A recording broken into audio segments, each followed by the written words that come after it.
Beautiful. What day is it? 2026. Yes. May 26th, 2022. I'm good with the dates. It's Yeah, TK. this week is flying. This year is flying. May is almost done, and I mean, and Hey, don't get, that I mean, like, May yeah, May. in your face. And then, of course, we have really exciting stuff coming out this weekend. We have Obi-Wan tomorrow, Stranger Things, and then, of course, Fantastic Beasts. If you guys are Okay, following the Harry so Potter stuff, but yeah, Obi-Wan Obi-Wan. or Stranger Things. What are you jumping on first?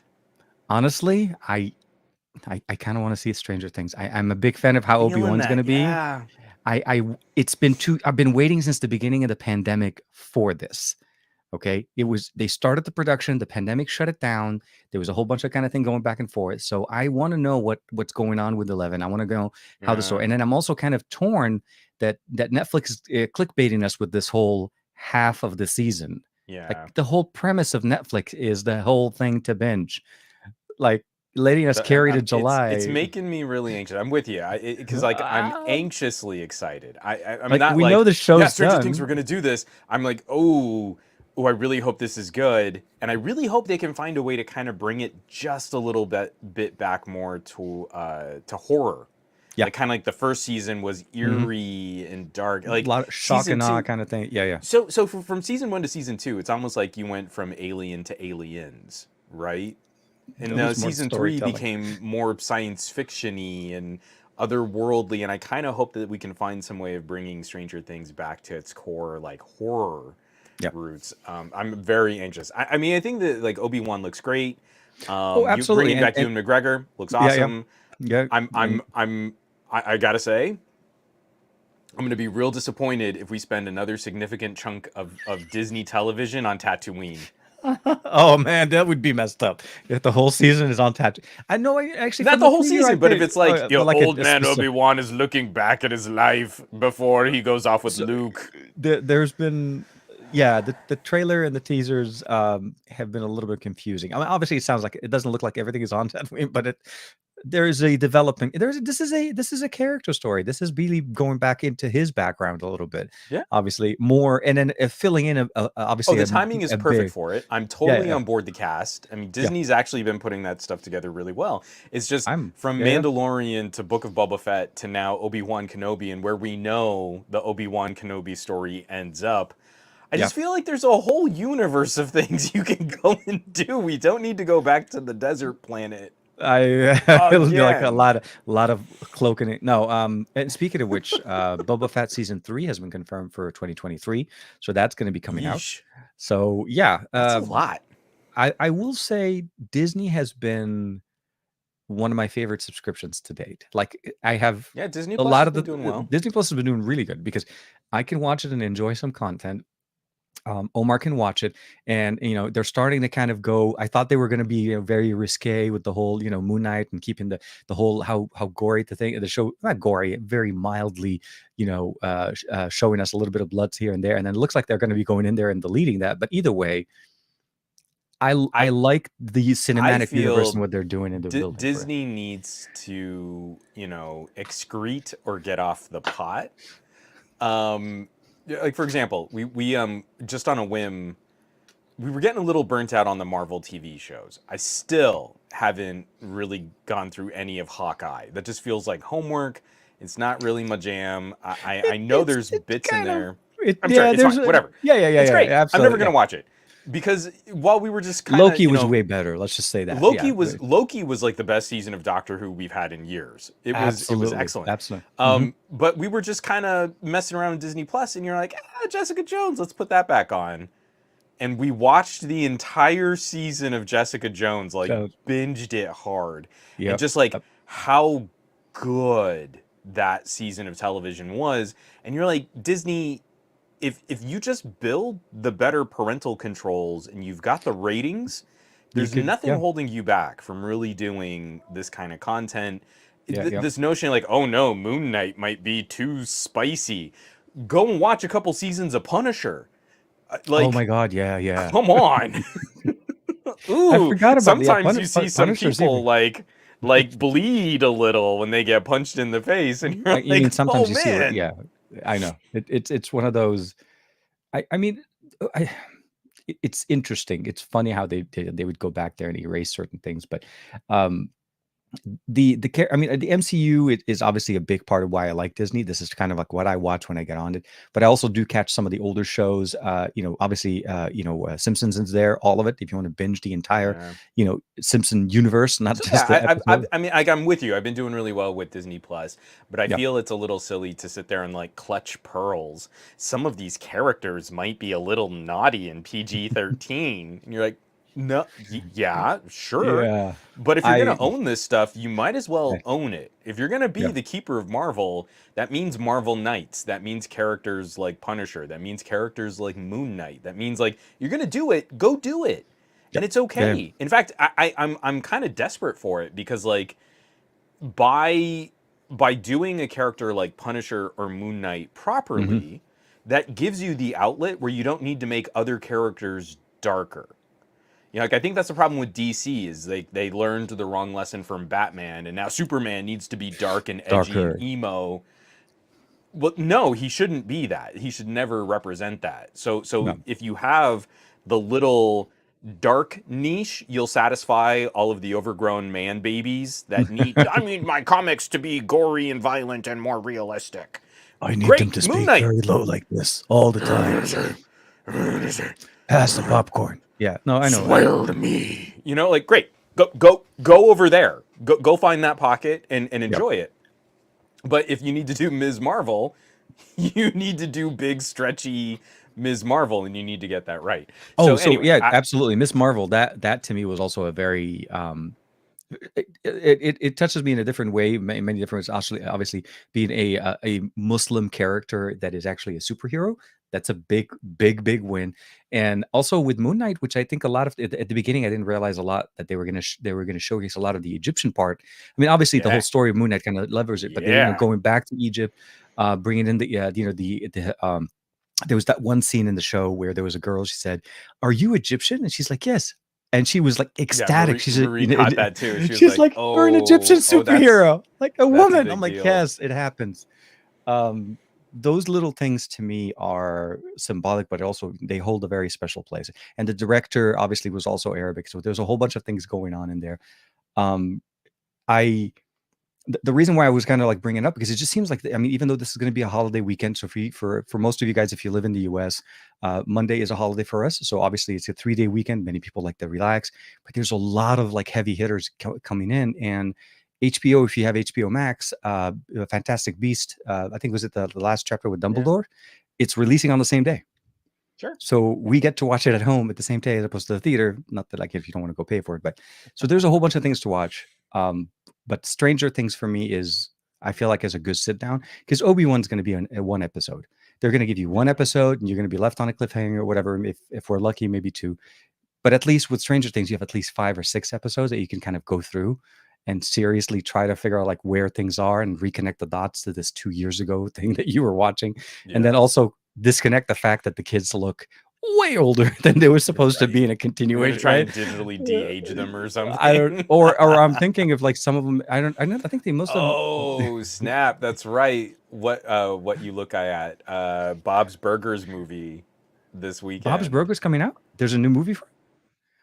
Oh my. Okay, so there's a lot of things to There's a lot watch. to do. But This you know thing what? can. I mean, well, first of all, everybody, welcome to the Oh yeah, what? best of our week There. as we talk about the best stuff of our week because I was also planning on this weekend being a little gaming time. Hmm. Yeah, I As know. a We wanted grown to up, talk a I little get more about that. precious Yeah, little time to do the gaming and stuff, and the definitely gaming. have some thoughts What do you on gaming playing the on? games. What do you do the Yeah. gaming on? Yeah, that'll be fun. So We got a few gaming things that we can chat out about. And then also, I mean, you spent some time with just a tank of a laptop so and some other fun stuff. I mean, yeah, there's this really interesting addition to your microphone that yeah, he's my new little buddy. He's going to be hosting the show, and I also got a new shirt. So for everybody kind of watching it, we're interesting. rebranding the entire system here. So this whole office is going to be Sure. rebranded Naruto, and of course the whole Sasuke, everybody on the Take show is going to that, be Dragon Ball. yeah, yeah, Goku. No, uh, it was You a couldn't even finish surprise. it. You were about to go like I Goku can't. Shmoku, and then I can't. your I mouth can't. literally stopped you. I can't. I can't. I can't. No. So don't get me wrong. Big fan of Goku. I mean, obviously, as you guys know, years and years of dedication to that. Naruto as a show is also a very fun show. My son actually is a very big fan of Naruto, and this is his toy. This is actually not mine. But when I found out that I'm getting the Naruto phone, which not only just the fact that it is a regular cool phone, but it's also Hey. Ninja Scroll. Like who do I mean unboxing a phone like this, you want to just keep unboxing it and it actually unfolds. It's not just a small piece, it actually is a scroll. I mean, there's nothing on it, but it's a scroll. It actually is a scroll. I No, can dedicate some it's stuff. so you can write your own story, Yes, TK. You can fill it with the the memories. conquests of your Absolutely. ninjaness. It is absolutely cool, and the phone looks absolutely crazy. But honestly, so Juan and I were talking right before the show started, and I said, honestly, the Naruto part of this, the theming, the unboxing, the amazing unboxing. I mean, customization down even to the SIM tray removal tool that actually has the Naruto symbol on from his headpiece. It actually runs something that you and I've been wanting to get in, kind of like a little bit of checking out some Yeah. hardware. Hey, This runs the buddy. MediaTek 8100. This runs a chipset that we typically will never see on the in the West or outside of China, because for the most part, higher end chipsets from MediaTek have been for the most part used only in China. So we know the Oppo has it. Haven't been able to get my It's a hands on little that. interesting, those divisions where It's a some of weird, those yeah, flavors of line in phones the won't make it to more Western markets. and it, Hmm. I'm hoping okay. So we obviously know that the 1200, the Dimensity 1200, the Dimensity 1100 have been making it out. So it's not like we don't Yeah. get any Dimensities, but it's been limited to mid rangers and they perform well. They're great processors, but MediaTek keeps releasing new, more powerful. We have obviously the 8100. That's a really good processor. We have the 9000. That's already head to head kind of very good competitor on paper. And I say on paper Hmm. because I haven't been able to test it. I haven't been able to check it Sure. out. So, long story short, it's exciting that it's a very nice customized phone. It's a great themed phone. A lot of great detail. Charges really crazy fast, 150 watt, but it runs the Dimensity 8100. So for me, it's a win. It's a very, very nice phone, and really easy to install Google Play services. So that was a surprise. So I stayed up really late to make sure that video went up live on time Nice. last night. So I'm a little tired, but I'm okay. I should be able to get through this. I could do this. So Good so deal. that was the big part on my side. And then, as you mentioned, there was the tank of a laptop. But that's I uh, felt terrible. The folks at Panasonic reached out, and I was like, I absolutely want to play with that laptop. I am swamped right now. I shot 5 videos today and wrote scripts for 3 more. oh crap. Oh wow. I'm I mean, way it's good. behind. Well, I mean, yeah, I mean, there So was obviously some things going on, and I'm yeah, hoping they'll keep a loaner handy, and that maybe like maybe after Father's Day I yeah. can do a laptop for dads kind of a video or something like, It's a tank of because so it's such a monster, and I love it getting to is a play with monster. those It's a tough lot of books. updates, and we got a chance to check out the earlier. I mean, we've seen the earlier generation of this version. It's ruggedized, IP66. It's literally meant to take a kick in. And so as I did my video, and I did drop it in the middle in my video once, and it's like my heart still falls. Okay, don't get me wrong. Not that I don't have it in me to be able to basically test something.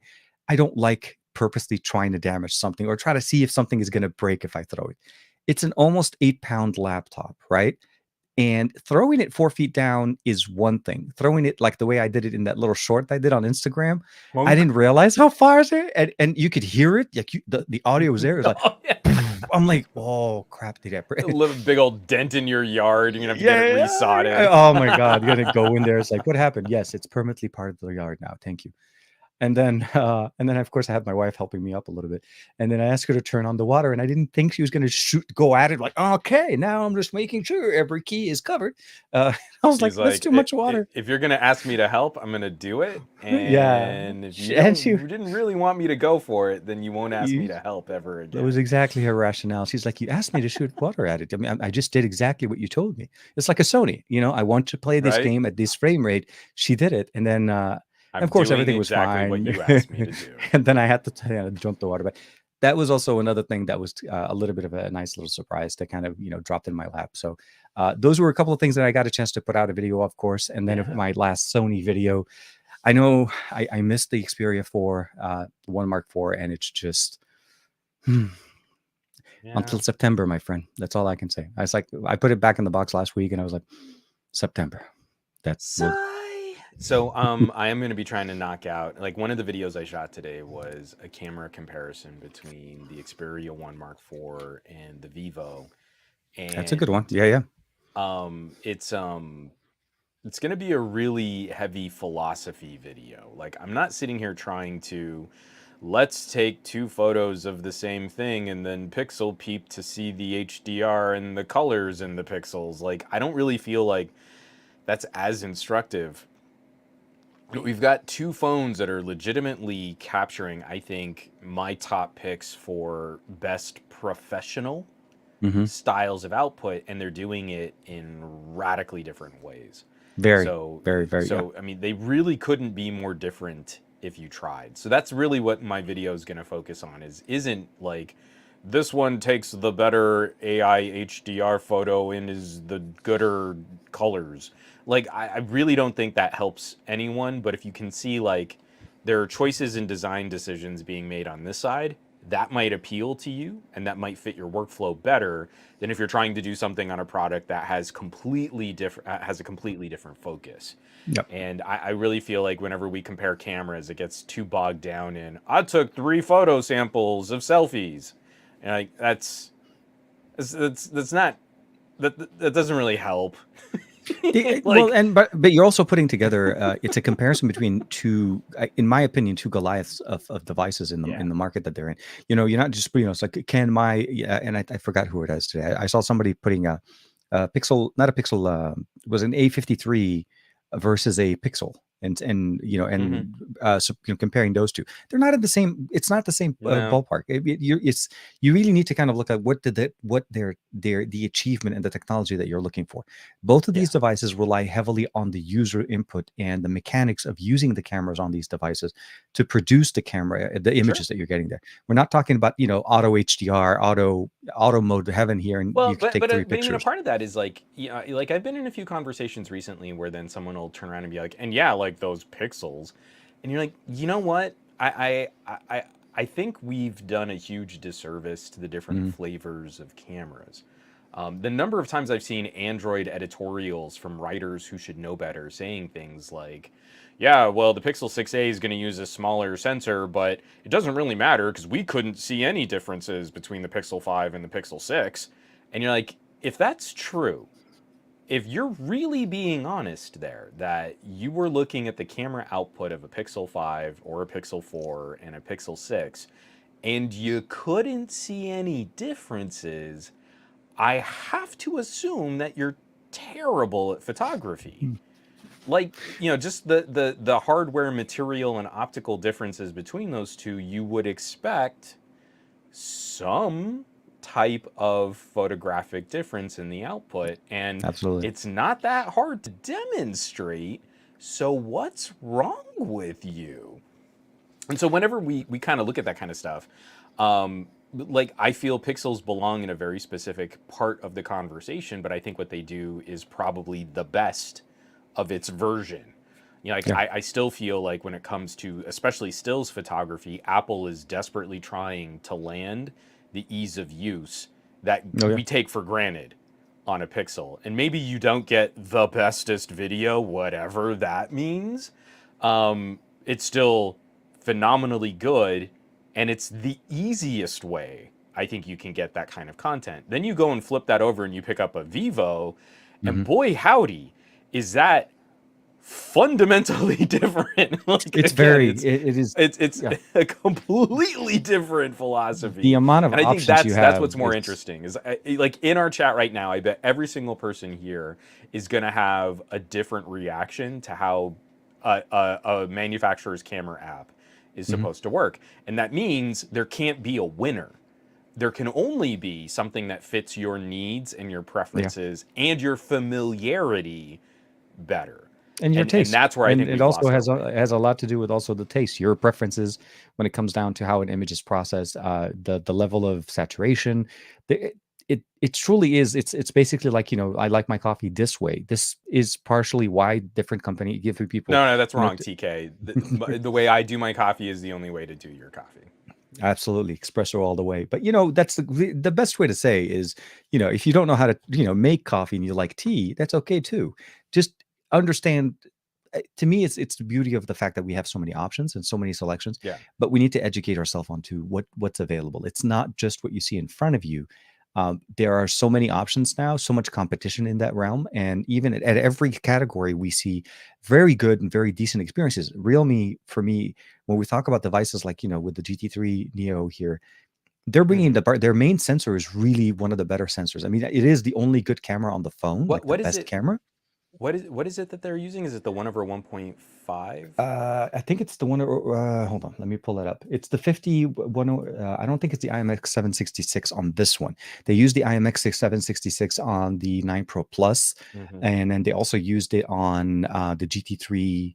The GT2 Pro that they released back at MWC. But on Gotcha. this one, on the Neo, because this was the first time I got a chance to see the Neo 3 at MWC. They showed us a mock-up of a phone where everything was blocked up on the back. So they did a speed test for the charging, so we never got a chance to see anything else. Sure. And then the phone later on came out, and then this one is so heavily skinned. But let me see real quick. So GT3 Neo cameras here. But yeah, I mean, it's the beauty of it. Yeah, of course, we're going to land on GSM Marina because that's how life is. And of course, GSM Marina, first one. it's it's like it's the f1.9 24 millimeter. Yeah, it is 1/1.56 inch. So it's Over actually, 1.56. Yeah. yeah, it's a Because I one mean, I think micron. that's what's in the Honor Magic 4, and there are a The 4 bunch Pro, you mean? of like, what's Yeah, that? the 4 The Pro or Magic the 4 4? Pro. Yeah, because So, there's a few versions of that phone. We yeah, got to see but the what I mean is Pro, but like yeah. that's become, I think, the go-to. Uh, it's like the really good crossover sensor. We've got Hmm. 1/1.5s in a number of the Pocos and the Hmm. Redmis. Xiaomi has really leaned into that image sensor. It's Yeah. just that tiny hair smaller than like the OnePlus 9 and OnePlus 10 Pro, which I Hmm. believe is the Yeah. 1/1.48 or something Hmm. like that. So again, it's a nice way to get above that half inch. It puts you in more competitive territory against like an iPhone Pro. Hmm. It's been a great performer. It's interesting to see like what companies are kind of landing on, because I think you get very good photographic performance out of that.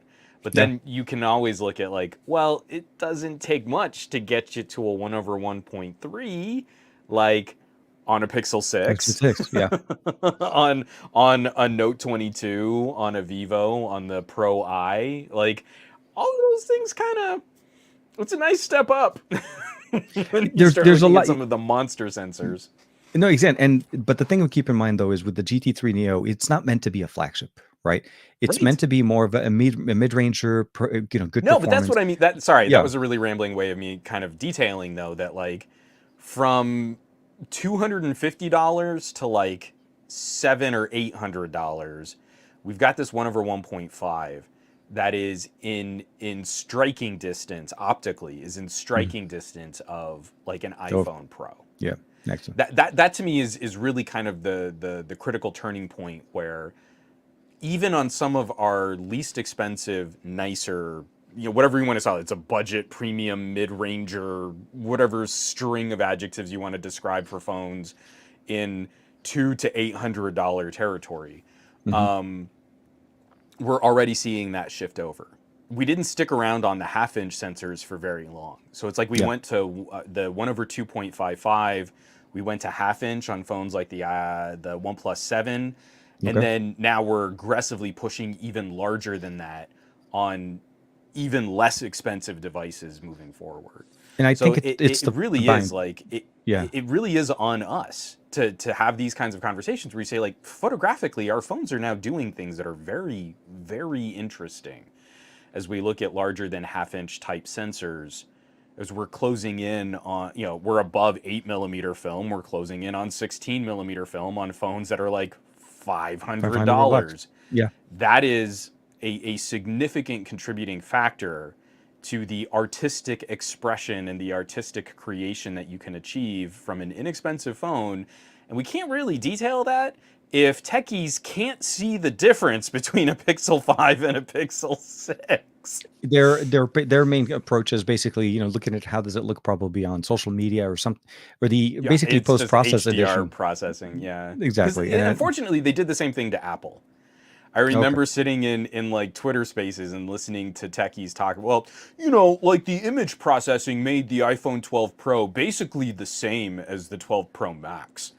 And you're like, again, you say something like that, I have to believe you're an idiot. Like, like you're really bad at this. If You're that's not even all trying, you and can you're see. yeah. No, I'm with you, and I think that's the one thing I'm appreciating right now is the where we used to have. I mean, back in the day where a flagship used to be $600 to $700, I realize now Mhm. flagship are in the 1,000 plus. But what ended up happening is that the mid series processors, the chipsets as well as the lenses that we're able to get are so good that it really begs the question: is do we really need the flagship? Do you really need to Right. step up that much higher where everything you need is actually very well, managed, and of course you're getting everything there. Now, I understand the fact obviously that the primary sensor on this is the main sensor that's going to be the best Yeah. one. And everything else, I mean, we have an 8 megapixel ultra wide and a 2 megapixel camera, a macro and a 16 selfie. But you And really you should almost want to live. tell them like just leave off the macro. Just don't Yeah, even put it on there. I mean, OnePlus used to do that Save for a while, save right? the Quad dollar camera per setup. unit. Right. Just Yeah, just get rid of it and maybe give us a charge me a headphone jack. dollar Take less. the. I Sure. would have been like, swap the macro. Is it the same price as a headphone jack? I mean, Right. For sure. the performances that we get in here, and the fact that we're able to get, these. I think if I'm not mistaken, I think the GT2 Pro from Realme was a dual 50 megapixel camera with the microscope camera that we saw last year from the Find Oh, that's right. X3 That's Pro. right. That's right. So they did that nice little swaparoo. They're like, hey, you're not using this sensor this year because since they moved away on the Find X5 and they brought it down to the GT2 Pro. So for me, I love that whole part spinning. Where I was like, hey, what do we Yeah. have here? Oh, you're not using it? Can I? Yes, thank How many of you. these phones are we going to make? Because I think we have enough microscope cameras to fulfill that I demand. I want to see more options. A lot of That people that were part spin is disappointed. awesome. Like, do it. Sorry. So the thing about it is, Vivo doesn't play the game between Oppo and OnePlus and Realme, right? No. So they get to play around with theirs, and Vivo is basically IQ and Vivo kind of land, which I kind of dig the fact that they're a little bit on their own. It's not so much Yeah. like there is a lineage, but it's almost impossible to tell that FunTouch OS and Color OS are from somewhat in the same family of a company. They're very different, but uh, I really dig what Vivo does. Seriously, the I want to wait. I'm waiting for you to finish all your thing with the X80 at some point, and I want to hopefully Oh, if no, you'll you're part with it definitely for a going to couple of take a days. spin on the X80. Unfortunately, our second video is getting a little delayed on approvals. Ah, So we're, yes. we're, we're working on making sure that the information that we're depicting in the video is accurate. And so we have a little bit of a debate going on how to showcase some of the low light capabilities. Oh, So so again, it's actually kind of fun. I can't really talk too much about the behind the scenes, but it is uh, interesting from their perspective. Like, well, we think that these types of city street scenes are more instructive, and my counter to that is you are not seeing as dramatic a difference because the normal JPEG processing mode is already similar to yeah. most other phones' night modes. So if I show you, city scene and night mode of city scene, they look pretty close. Yep. Whereas I can go out into almost blackout conditions and show you something much more dramatic. So again, we're trying to work out like what's the best way to really talk about this and what are some of the expectations that Mhm. consumers might have. And so I'm hoping that we'll be wrapping that up for part 2 of the Mhm. Vivo camera trilogy going live early next week. But it I is dig it. kind of funny, like, obviously they've got things that they want to focus on, and they're trying to tell a very specific story. And I'm sitting there on the sidelines going like, but guys, I can do more with your phone. Just like big old nerd. I like you're sitting on I there like, but I can do more. we could be so much better. No, yeah, no, dude. I honestly, I there's I I realized there's the whole, obviously, the work thing with Vivo and all of that. So for me, I'm not really in much of a hurry. It's more about having the opportunity. You know what I mean? Like, Yeah, playing with the as iQOO, these we're X70 gonna have early to in get January. through. We're gonna have to get through video three. Yeah. Video three, I'm expecting even more debate because video three, I'm directly gonna be comparing against my Panasonic, against the optical equivalents of full frame cameras. Yeah. Like, I'm gonna try and go hard on the Vivo, and I expect that they're gonna want something that's a little bit more consumer broad. So we'll Hmm. have to see. But as soon as we're through video three, I'm definitely wiping this thing out so you can spend some time with it. I did want to let me get this out of the way. I did want to just real quickly touch on Farhan, because Oh, this is a great comment, and I think this is where a lot of techies get into trouble. He just wrote a little while back, but it still depends on the overall post processing and chipset chipset and ISP. ISP. Well, that's true. So well, it is and it isn't. So No, I mean, it one of depends in certain aspect. I'm not saying it's the entire right. story, but We that it's a when I was factor. talking Yeah. about these larger image sensors and not being able to see these differences and making fun of people because, like, well, the post processing between the iPhone 12 and the 12 Pro makes them similar.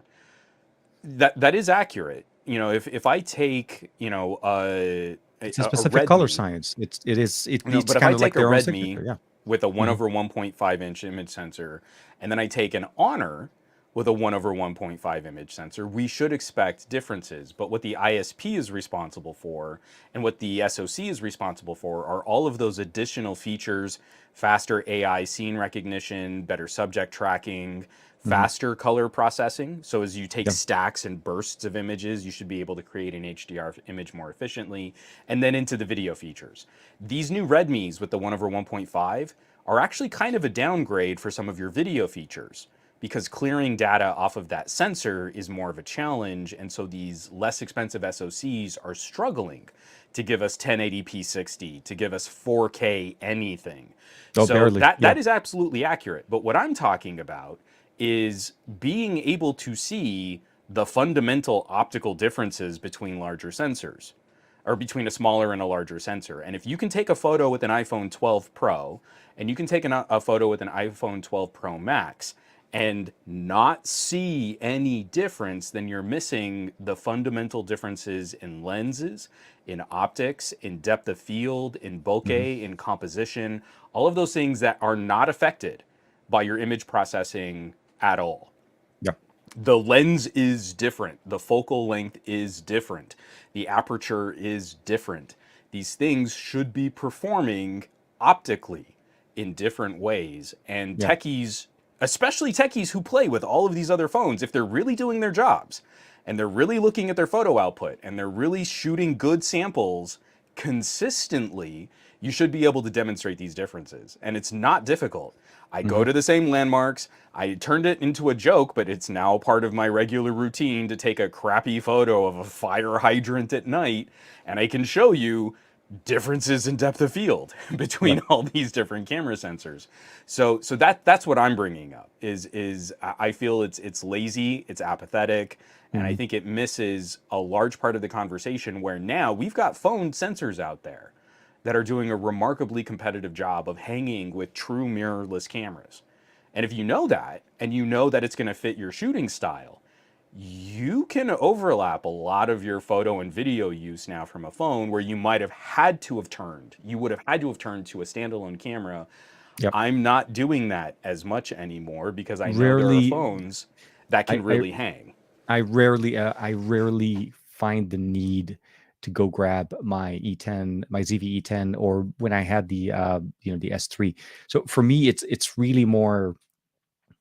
I'm just amazed with the capabilities that we get and how the smoothness of the footage. But I'm loving, like, the P50 Pro does so well there it has some challenges in it, and I love the cameras on this device, and I still enjoy using it quite well. Hmm. But it was something with the way the Vivo for me felt like when I was using it, that it felt like it was more Yeah. like I'm using an actual professional camera. X70 And did the same thing to me, man. It totally took me by surprise. I had it, zero I expectations of it's Vivo I as a label. yeah, I honestly didn't know what to expect. And I had with me my full camera, and I had the X70.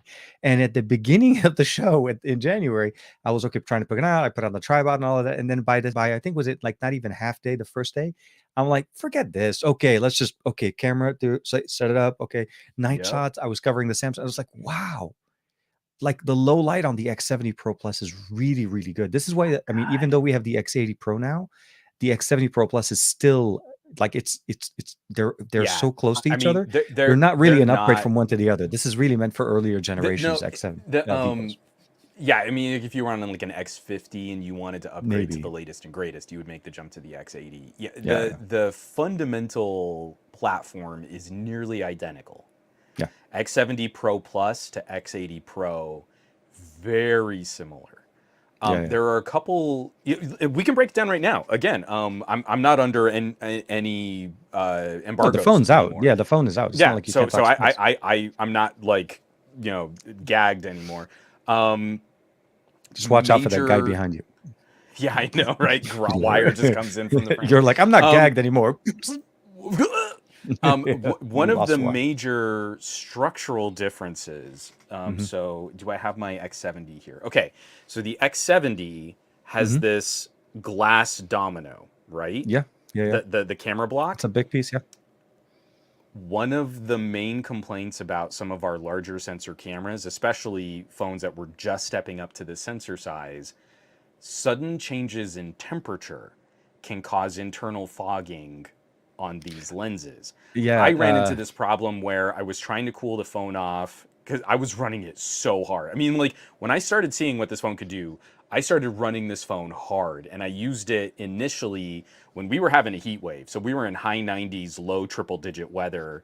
well, it And so feels I like would need yesterday. to like try and cool this phone off, keeping it in front of the air conditioner in my car, and then taking it out into the heat, you would instantly see all three of these lenses fog Fog up. up. Yeah. You'd have to wait for the temperature to sort of equalize, to normalize. The major difference for the X80 is better separation between all three of the camera sensors, and Hmm. now similar to what we see on the OnePlus 10 Pro, Okay. instead of glass, we've got a ceramic disc. So the protection in between all of the camera sensors, this is definitely better built hardware than what we got on Well, the it's also X70. for better management for heat. I mean, if you think about it, ceramic Well, dissipates but much better. but it Yeah. the actual photography differences a little bit Hmm. more minimal between the X70 Pro Plus and the X80 Pro, but the hardware construction definitely improvements there. Lens coatings, I Hmm. think the main sensor is ever so slightly a little less flary because you can get some really gnarly flares going on the X70 Pro Plus. Hmm.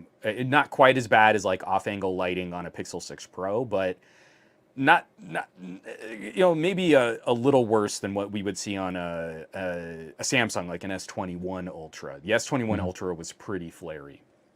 So again, it every single little aspect has been refined, Hmm. but when you look at like what the core meal is, the plating is almost identical. Just maybe there's a slightly different garnish and some slightly better seasonings, but the meal you're gonna eat is gonna be the same meal.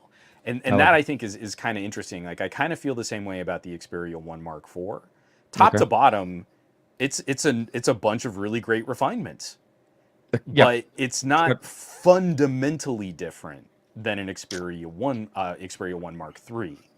And I think that's okay. The X70 Pro Plus was already so far ahead of the curve in a number of areas.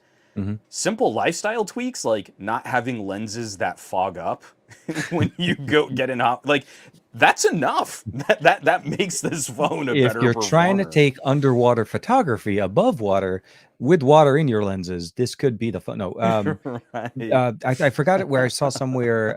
Some people were actually having problems with the Exynos version of the S22 Ultra with fogging, and it wasn't No, just because of that. Yeah, like it you know what? somehow. I can't speak to some of those issues that people were having with the Exynos. Hmm. First of all, Yeah, we it's hard. can't We blame don't. Samsung. We've done such a terrible job of educating consumers. We really have dropped the ball. And Hmm. I'm including me in this, even though obviously if you've watched any of my videos or podcasts or whatever, I whinge on about this a lot. But you really don't understand Hmm. how much bigger the 1 over 1.3 inch sensors get if you've been used to the last generation of like half inch sensors or the 1 over 2.55s. You're on a Yeah. Pixel 5 and you go up to a Pixel 6 Pro. That is a monstrous increase Yeah. in sensor surface area. And so when you're building a durable lifestyle companion gadget that needs to be dust resistant, weather resistant, water resistant, the way you seal it, the coatings Hmm. you put on the lenses, the optics that you put in front of the sensor, the housing that needs to protect all of that stuff because it's going to Yeah. Yeah. get bumped around in purses and chucked into the side passenger seat of your car and Hmm. shoved into a back pocket. You are eventually going to hit a compromising point. So if Yeah. you want those bigger sensors, it is very likely that the gap and the air and the construction, you will have some issues with fogging. Just like professional grade camera lenses, Yeah. if you're not buying $10,000 lenses, Weather you can sealed have issues specifically. with Yeah. weather No. sealing and all of Weather that. sealing. Yeah. Yeah. Of course. That's And one of the even with things you. weather sealing, you Yeah. can still fog a pro grade Oh lens. no, no, I agree. I missed the reason behind the weather sealing is because of moisture getting in and sometimes building Yeah. up that condensation as well. Oh, for But sure. yeah, no, you're right. You can still definitely. Yeah. But but you still can. And again, I think our expectations are a little extreme if we want to. I mean, I want to say like the surface area difference between half inch to 1 over 1.3 is Hmm. like threefold. Oh I wow. mean, that's a big chunk of glass that you Yeah. need to properly house in front of that sensor. It's gonna happen. What we want to do is minimize how bad it is when it Hmm. happens, Yeah. but that's not really. God, I hate having to defend Samsung. That's not really a Samsung's fault. They made a worser product, and that never happens on my iPhone. Yeah, well, your iPhone's image sensor is like half the surface area of the Note 22. I mean, it's not close. You're closer on an iPhone to a Pixel 5 Yeah. than you are to the Note 22. So let's not pretend this is an oranges to oranges. And I can completely appreciate if you've never experienced that before. Like if you had a Galaxy S10 and you went to a Note 22 and Oh suddenly your man. lens fogged up, that would be really annoying. You Well, have yeah. Your expectations are. fundamentally different Yeah. hardware with completely different pros and cons. And if you want those better optics, unfortunately, it's probably going to come with some drawbacks that you've never experienced before. And if you've ever, I mean, we barely got through the whole phasing where Sony can only let us shoot 4K in about 5 minute increments, and the overheating, warning Right. sensors that we used to get on, Yeah. even on their small pocket cameras, they gave us the technology, they were giving us the ability of doing it, but you knew that you were going to overheat. And even the camera I'm using right now, the A7 III that I have here, if you don't turn on the overheat protection feature, it actually shuts off Yep. after a certain amount because it does heat up even though I'm not live streaming, but because it's on and the system part of it runs, it needs to have that type of cooling. Well, not, just you have to understand that again, you're dealing with a lot of heat, change of temperature, hot, cold, hot, cold. You're going to create some type of condensation. And just to kind of throw in real quick with Farhan jumping back in here says, it's talking about the water resistance on phones and so on. The IP68 rating that we get on phones isn't it's kind of like the opposite way, right? It's intended to protect the phone from water and dust to a certain degree, but it doesn't protect the fact that the phone can still generate moisture based on the fact of the internals running at a certain temperature. So there's that the condensation is created from that, like Juan was saying, rapidly cooling it down, jumping into a really hot temperature. You're going to create, definitely a shift in temperature. Right. But the IP68, I think Farhan is just asking in general. What you know, well, what I understand about water resistance on smartphones is they won't cover water damage under warranty, and so right, that's what I wanted to kind of jump definitely, into. but it There sets is up. a I small, mean, yeah. I agree with him. I mean, it sets Mm. up some unrealistic expectations because I think a lot of people walk away from that IP rating saying my phone is waterproof, and And then that's the they thing. go and do dumb It's things with their phones. but that's what I think a lot of people don't realize. The IP rating that you get on the phone. It's meant for the phone in a very pristine case. When you first get the phone out of the box, that's literally the best time the phone will have the IP rating rated on it. But the moment you use it, the moment you drop it, the moment the casing or something happens where the structure gets compromised in any shape, way, or form, your IP rating is out the door. Because if you have a kink in the chain, your chain is not as good as it was when it's supposed to be. So you have to keep that in mind also Yeah. when companies kind of like debate, say, yeah, they don't cover it or they don't or they do. Obviously, I don't know the whole story, but I'm at least in that specific situation. If you have a crack, if you have a dent anywhere on the phone, do not treat it as if it's impenetrable, like as if water can never enter it. Sure, but I Yeah, mean to Farhan's question there, I still yeah. feel it's a benefit, but it's one where, again, I don't think techies have done a very good job of addressing the education on this Hmm. topic. I think it's a great consumer benefit to have a phone that is more likely to survive Yeah. exposure to water. What we need to do is like when you go to your carrier store and you put a phone on a payment plan that you probably can't afford, in there needs to be an educational packet about what your responsibilities for protecting that gadget really resemble. The manufacturer has built this to be more survivable if it hits water. That still doesn't mean they're going to cover accidental damage Yeah. in their basic warranty. The warranty is only going to be, will cover anything that goes wrong with the manufacturing of this phone. But if you bring us a phone that has been damaged or compromised because of your interaction with the phone, Hmm. we're not going to cover that. So IP68 is not carte blanche to go Yep. and dunk your phone in water, chuck it into a pool, go swimming with it, drop it on the rocks. Like that's not what the responsibility of the manufacturer is. Yep. And I think we set up this conversation where, oh, it doesn't have IP68, oh then you can't buy it and it's not good enough and it should have the IP68s because then it's waterproof. And Or get that's the what consumers are IP66 taking that to Panasonic, mean. Toughbook 40, Yeah, that you right. could do what I'm doing, Exactly. toss that sucker and go swimming with it. Uh, no, I'm with you. Yeah, understand what is.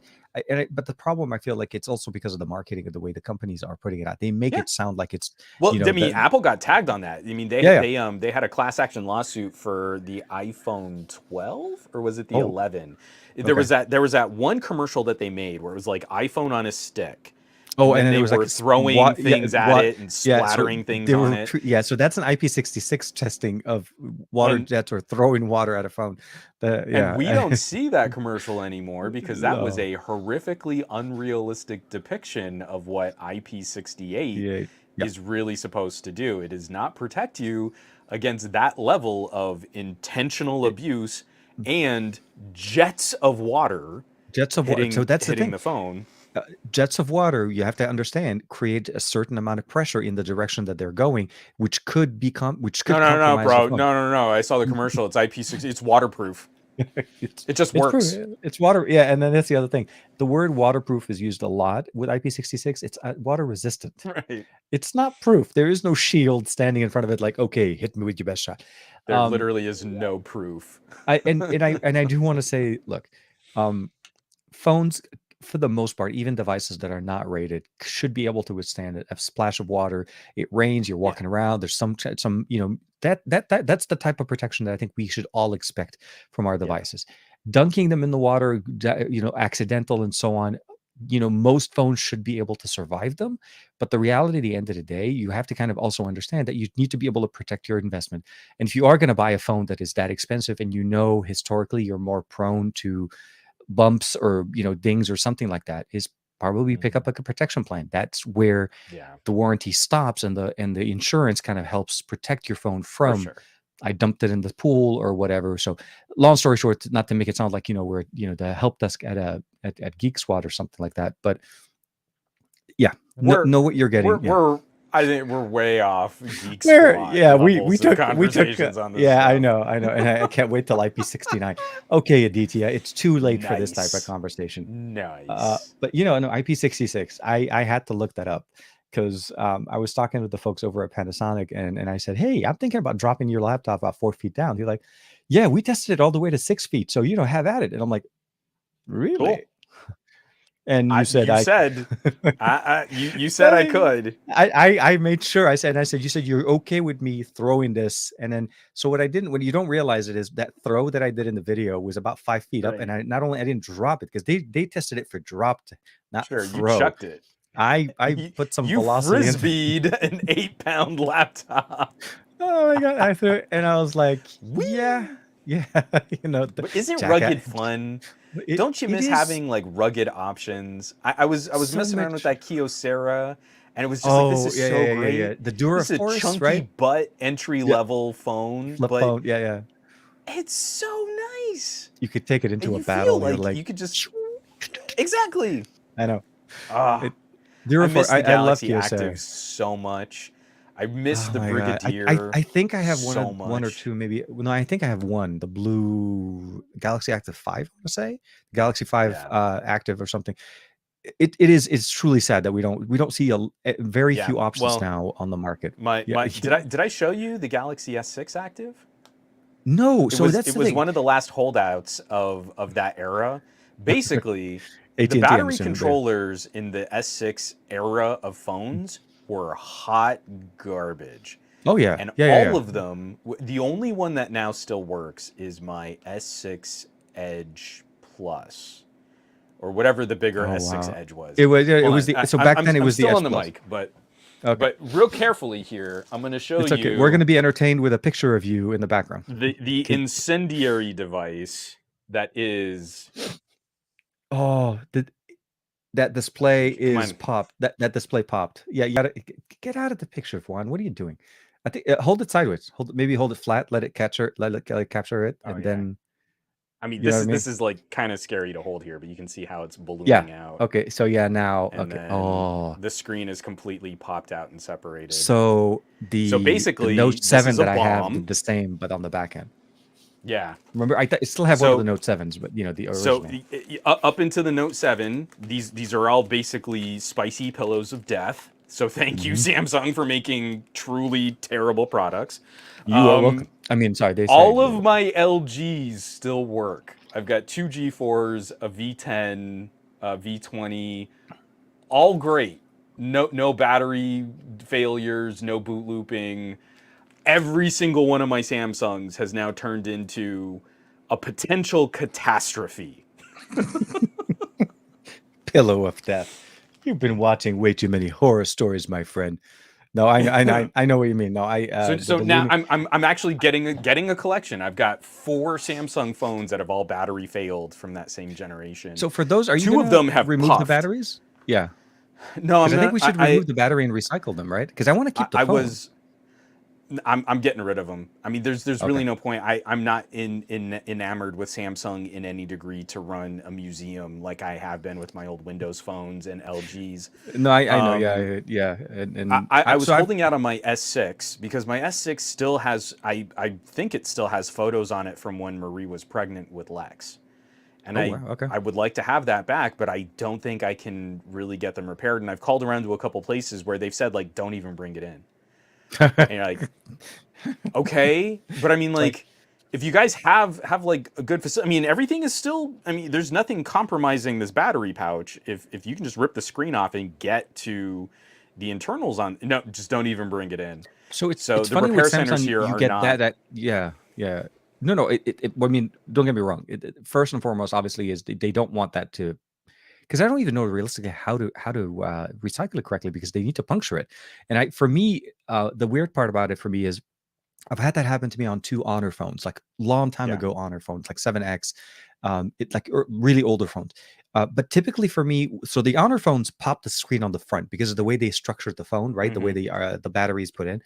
But Right. with the Note 7 that I had from Samsung, and I think they may have changed something because of the S Pen and construction, the battery Maybe. actually swelled up on the back, and the back cover popped. The Yeah. front display is perfectly fine. So it depends on the phones, but Oh, it the is yeah, The S6 puffed so bad, both the back and the and the four. front are are That pulling off of oh my god, yeah. that device. That I mean, honestly, so So if you're just so you comfortable know, because I removing called you ahead, we do yeah. have it's not too far from you either. Okay. It's basically the North Valley. There is one of those safe disposal hazardous material drop offs Okay. for Yeah, yeah, consumers. yeah. You're allowed to go like your tax dollars pay for you to go like once a quarter or something like that. That's And good. I Yeah. called ahead and you're like, hey, I've got some phones. The batteries have puffed out. They're technically dangerous device. And they're like, yeah, drop them off. It's cool. So I'm basically I think I'm gonna have to give up on trying to get any of the data off of these things, and I'm just gonna take. I mean, I'm actually gonna go back. I've got the Sprint version of the Mhm. rugged Galaxy. I think it was Galaxy S5 era. It's the blue Okay. aluminum Yeah, I thought phone. AT&T had like a I'm gonna lock get rid of all that like junk. if you have so with the S6, if you need some help, like I don't know if you've ever worked on internals and so on, it's not that hard as long as we're able to find a replacement battery and you're okay already with the back and the front being separated. It shouldn't be too hard Hmm. for us to provide it power with a replacement battery and get it connected, download your stuff off of it, and then just chuck it. Just for that matter, or just also so you know, there are some services out there. If you just take the PCB out with all the chips on it, they'll be able to read it off for you and get the data off. That's cool. So it's not impossible. Obviously, I realize images are to a certain point more valuable than any data that you have on some of those older phones, um, which is also always a challenge. You know, we changed so many phones and so on. And yeah, I remember the S6 series. That was a weird year for Samsung. The S7 was a Not a course great year. correction. Yeah, the S7, and I This remember when they brought back and fixed the heating issue. There was a whole bunch of and battery so just dying fast. just for Farhan, here's my LG V10. I just booted it back up. Oh my god, I do want to keep airplane mode on, yes, but like that was the it's tank. That taking a was the second to O. load because It's the I've OG also tank. shut off. Yeah, but it's doing it. Like I can go back in time, like all the apps that I used to install. Is hold on? Is Duo in? No, I'm just kidding. No, forget about I Duo. do I have Duo? So I mean I've got You may have. it's still got that old Power Director icon. Come Oh on, wow. Yeah. focus Oh, here we are. Yeah, right there at the now we are. top. Yeah, yeah. Speed test, the original icon for YouTube Studio. I mean, this thing still runs phenomenally well. I still have Project Fi for Fi. That's Oh, kind there's a of fun. five. Yeah. This is before we had like screen recording capability, so I've got three different apps that I would use to record screen It stuff. was native. Yeah, no, it wasn't native. You didn't have it in it. I think it was Android So 11 that made good. it. I've got Yeah. Pebble. I've got the Pebble app on here. Oh man, this is like a fun little trip down memory lane. I love Well, I it. like that you're segmenting into a little bit of I mean, obviously the Pebble app is not the gaming app, but um, what And I I mean, used this phone hard. I I was not remember. kind to this phone. This screen protector is cracked, and this is I think the third screen protector that I put on it, and all of them from cracking. And then like the charge port was all gouged up because I was trying to mount it, and then I had a wood skin on the back, and I couldn't peel the wood skin off, so I was cutting out like how to get the adhesive off. The rails are all scuffed up because I never used to keep it in a case. Mhm. And the first You weren't week I was supposed at to. Pocket It's Now. yeah, it's the tank of all the phones. I mean, the backing was I think was it mil standard It was A10G. A10G. A10G. Yeah. Yeah, yeah, it was A10G. It was one of the Yeah. first ones. And the first week I had it at Pocket Now, I was just like, oh, let me just pull my phone out of my pocket, and I flung it in a parking lot, and it hit a parking divider, one of those Hmm. little curb things, Yeah, went spinning off into the rest of the parking lot and landed on the other rail. yeah. So these rails are all like scratched up, but they're Yeah, stainless yeah, steel. So yeah, yeah. like this phone has just been an absolute monster, and it's on the original battery. I've never replaced the battery in the But it also V10. includes a replaceable. Yeah, open. You So can open good. up. Yeah, yeah. It, So it, good. it's the They just beauty of really those. don't make them like they used to at all. Dang it, Grandpop. Yes, I know. I I know know. I'm an old And it used to take you 6 hours in the snow walking with one uphill both to go ways. just to go to school every day. We The got little ticker display, so all of your camera controls are are The not class. on your viewfinder. I mean, just how Yeah, brilliant is that? that was the OG one before. It was is that one the one with the separate display, or is it just overlaid at the top? It was the V20, right? That separated as a small separate display at the top for the ticker. Because both of them were LCDs, and I think it was just an LCD cutout. So the Oh, okay. LCD is technically goes to the full dimensions, and The then full there's a dimension. gouge for where the Okay. selfie cameras are. But it's Android doesn't see it as usable space for the operating system. So Hmm. this is a very custom LG solution for having additional information at the top of the screen, and I miss it. This whole era of LG was flippin' brilliant. Yeah, the V20 was, I think, the last one they went with, and the V30. Right? I want to say the V30 is when they took it out, but maybe that was the last year. But yeah, Nvidia. Okay, Focus. here now, Nvidia got you. You're there. Yeah. Juan. 4K 30 frames per second, 64 megabit per second bit rate, Oh all man, on a what was the Snapdragon storage on that one? 808. Was it six? Was it It was six? It's 64. not 64. Yeah, back in the old Yeah, but 64 I had a gigs. big old memory card in here. Heck yeah. Memory. What is that? Is that no? All right, Look we at don't have that. to keep doing. I mean, like Yeah, no, no, no. again, Farhan asked, and I was like, I bet you my V10 is still got some Still, charge on it. Let me go boot it up, and I could spend all day messing around no, with no. this thing now. So one of the things that we talked about earlier, well, we were trying to cover at the beginning of, I mean, we talked about like mobile photography, gaming, Hmm. devices, and processors, and all the Yeah, horsepower that we have. So you've been playing. It's been over what? It's been a week and a half now, almost 2 weeks roughly. By Friday, did you get? I think you got it on yeah. Thursday or Wednesday. So you're clocking in about 2 weeks with the Stream Deck. How not the Stream Deck, the Steam Deck. How is Steam it? Deck, How yeah. Steam? Yeah, yeah.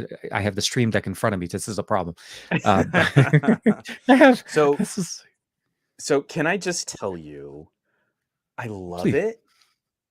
I Okay. every day something new occurs in the Okay. news of the world of the Steam Deck Hmm. that makes me even happier that I didn't bounce my pre-order. I'm glad that you didn't actually, but yeah. Oh, did I tell you by So, the way? I did put mine in. I did oh, put in my you five did bucks. get back Yeah, in I line. put. Yeah, yeah. I got in line, but it's It's $5. No, Q4 2022. which one did you jump on? The 256? No, 512, 512. I'm gonna go for Oh, the you went up to the 512 too. Okay. well, Yeah, yeah, yeah. the few No, no, little no. I'm with you. extras I did the totally same thing justify it. for Yeah, sure. no, I not that I didn't want to. Yeah, So yeah. here's what I'm going to put out for other folks, kind of like in our audience, Mhm. and again, I feel like the people we interact with are techie smarter than the average bears, right? Absolutely, We don't make videos you for got it, Yogi. average consumers. One of the things to keep an eye on, I am very happy I stepped up to the 512 model of this Steam Deck. I Hmm. really wanted to buy it and own it and use it just as a standalone consumer product. And I'm hoping to go a while before I feel like I might want to tinker with it. But one of the things, so I was saying like almost every day some news comes out and it makes me really glad that I jumped on Steam Deck. Hmm. Over the last week, I think one of the most exciting announcements. Oh, excuse me, man! I had Wendy's for dinner, and those spicy chicken nuggets are trying to Coming make back. themselves known. One of the most exciting announcements over the last week was the partnership between Valve and iFixit. Hmm. Almost every single major component piece of the Steam Deck is going to be made available to iFixit for repair kits. We have to see if this holds true. Hmm. But one of the advantages of buying the 512 gig version is they have a very special etched glass that is Hmm. supposed to be less reflective but not matte finished. So Okay. it still helps keep a better light transmission. I have obviously defeated that by putting on a really terrible and mediocre screen protector just because I didn't want to scratch up my screen. But the screen assembly Hmm. is $65 for the 256 version. It's only $95 for the Well, it's not bad. 512. Okay. So over time, I'm fairly confident someone could buy the base model Steam Deck or the And 256 gig Steam Deck and turn it into the more expensive Steam Deck with appropriate component choices for the SSD, swapping out the display. If it's only going to Mhm. be $100 to swap out the display, like conceivably someone could do that. And one of the most exciting aspects so far, apparently, some people have already done this. The fan that iFixit stocks is quieter than the fan that Valve uses in Oh, constructing it.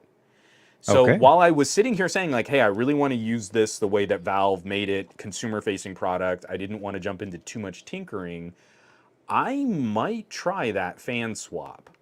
Cracking open the back cover, pulling out the cooling hardware and putting in a quieter fan could be a fun little project to try and tackle on That's the a good Steam that Deck. I like that. Yeah, no, definitely.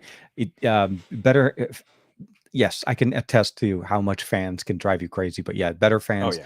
always better And and the fan stock on the stock. Steam Deck, it's not Mm. bad. I mean, Yeah, especially yeah. considering what this thing is really doing, and how thin it is Mhm. as like an actual profile for all the compute guts. The fan is reasonable. But if there's a quieter one, I mean, like, why wouldn't I I try? like this one. Oliver's like adding 120 20 I was I millimeter.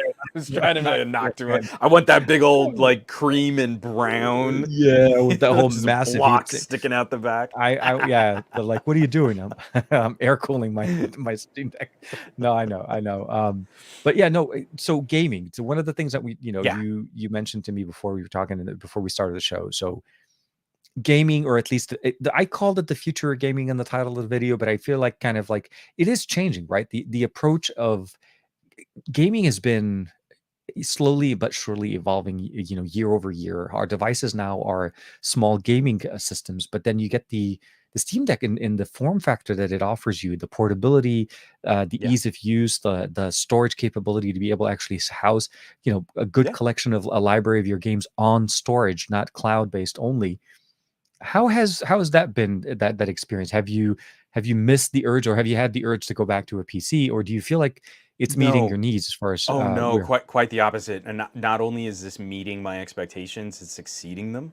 Mhm. Um, I really feel Nintendo fans are not going to be shocked by this at all. I really sat out the Nintendo Switch.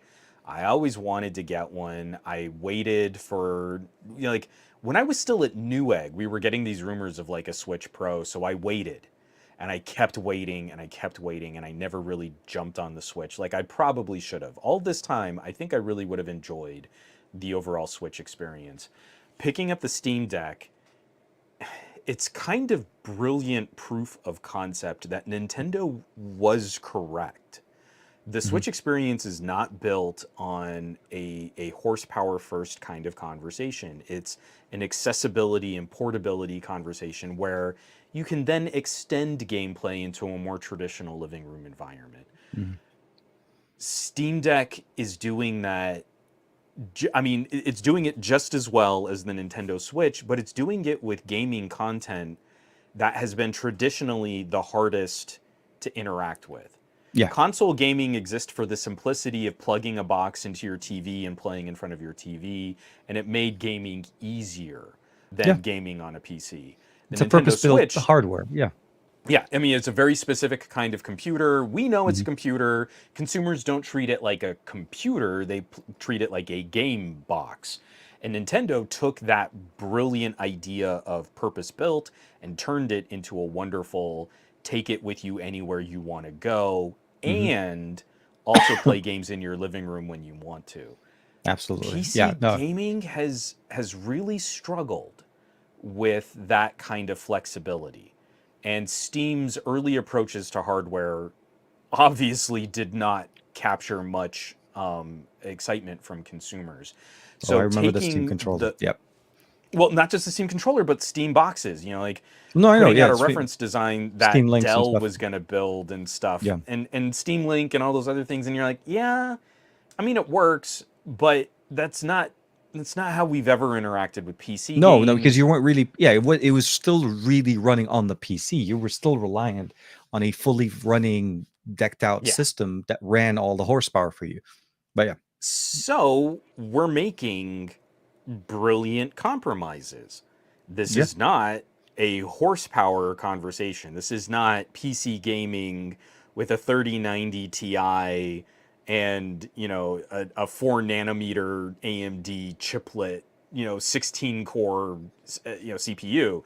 This is this is very modest in terms of PC compute power. It's real easy to find gaming laptops that are going to wreck this thing. Yep. Just horsepower to horsepower, GPU to GPU. And it kind of doesn't matter. The immediacy of picking this up, pushing a button, getting into my Steam library, playing a game, firing up an emulator, or even getting into the desktop and tinkering around for something for a very short interaction. Hmm. I did finally record my speaker tests and my headphone analysis tests. So Hmm. I'm going to have a video out on the Patreon doing an audio deep dive on the Steam Deck like I used to do, like I still do, Hmm. but like I've done on phones in the past, and some real good numbers there for people who care about their how gadgets treat your ears.